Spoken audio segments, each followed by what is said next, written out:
Jerusalem നഗരിയിൽ യേശുവിന്റെ രാജകീയ പ്രവേശനത്തെ അനുസ്മരിച്ച് ക്രൈസ്തവർ ഓശാന ഞായർ ആചരിച്ചു.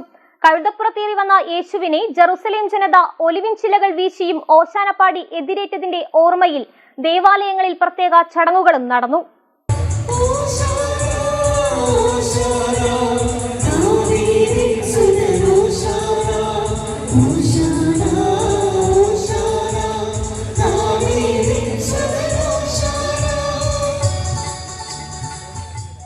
യേശുവിന്റെ പീഡനാനുഭവങ്ങളെ അനുസ്മരിച്ചാണ് വിശുദ്ധവാരം കടന്നുപോയത്. കഴുതപ്പുറത്തേറി വന്ന യേശുവിനെ ജെറുസലേം ഓശാന പാടി എതിരേറ്റതിന്റെ ഓർമ്മയിൽ ദേവാലയങ്ങളിൽ പ്രത്യേക ചടങ്ങുകളും നടന്നു.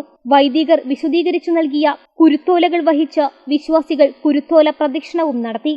യേശു അവസാന അത്താഴം പങ്കിട്ടതിന്റെ ഓർമ്മയിൽ 26-ന് പെസഹ ആചരിക്കും. ദേവാലയങ്ങളിൽ കാൽക്കഴുകൽ ശുശ്രൂഷയും ഭവനങ്ങളിൽ അപ്പം മുറിക്കൽ ശുശ്രൂഷയും നടക്കും. കാൽവരിയിലെ മരക്കുരിശിൽ യേശു ജീവൻ ബലിയർപ്പിച്ചതിന്റെ സ്മരണയിൽ 29-ന് ദുഃഖവെള്ളി ആചരിക്കും. ദേവാലയങ്ങളിൽ പീഡനാനുഭവ ശുശ്രൂഷയും കുരിശിന്റെ വഴിയും നടത്തും.